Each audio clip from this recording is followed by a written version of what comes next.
1931 সালে শহীদ রাষ্ট্রপতি জিয়া রহমান তৎকালীন সেনা কর্মকর্তা ছিলেন।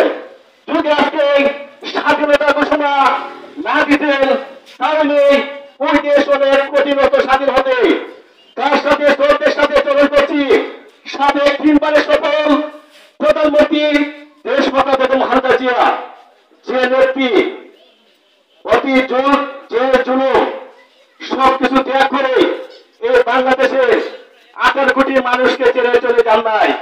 যে জন্য আজকে আমরা যে জায়গায় সভা করি আমরা একটা গর্ব করতে পারি যে আমাদের নেত্রী 3 বারের সফলতা ওই দেশের মানুষের মায়ার আদর্শের নেত্রী ছিলেন। সম্মানিত উপস্থিতি, আজকে বিগত দীর্ঘ 16 বছর যাবৎ আজকে আমরা যে প্রার্থীকে নিয়ে আসছি চুনারঘাট মাধবপুর নির্বাচন এলাকার ধানের শীষের মনোনয়ন প্রত্যাশী আমাদের শ্রদ্ধাভাজন লিডার জনাব মিজানুর রহমান চৌধুরী সাহেব। বিগত 16 বছর স্বৈরাচার বেশিরভাগ খুনি হাসিনার আমলে অনেক মামলা নির্যাতন হয়েছে। হবিগঞ্জে যতদিন আন্দোলন হয়েছে, যতদিন সংঘর্ষ হয়েছে, প্রত্যেকটা মামলার আসামি মিজানুর রহমান চৌধুরী সাহেবকে দেওয়া হয়েছে। উনি এমন সময় গেছে হবিগঞ্জ প্রশাসনের বই, কুলাঙ্গা ছাত্রলীগ যুবলীগের বই, বাড়িতে উনি তাকে পাচ্ছেন না লীগের ঘরে, অন্যের ঘরে টাকা লাগছে।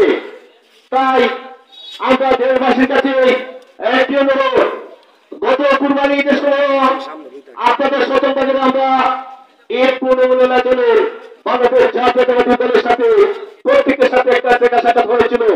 আজকে যে জায়গায় প্রোগ্রাম ওই জায়গায় দাঁড়িয়ে বলছিলাম আল্লাহ পাক রব্বুল আলামিনের অশেষ মেহেরবানিতে আগামী জাতীয় সংসদ নির্বাচনে আমাদের শ্রদ্ধাভাজন লিডার মিজানুর রহমান চৌধুরী সাহেবকে আমরা চুনারঘাট মাধবপুর নির্বাচন এলাকা থেকে মনোনয়ন প্রার্থী হিসাবে দেখতে চাই। ইনশাল্লাহ উনি পরিশেষে আমাদের কোথায় উনি মনোনয়ন করবের জন্য কেন্দ্রের কিছুদিন আগে কেন্দ্রের হাইকমান্ডে ওনারা কেন্দ্রে দেখাইছে। আজকে যারা চুনারঘাট মাধবপুর নির্বাচন এলাকায় যারা সংসদ সদস্য হিসাবে প্রার্থী আছেন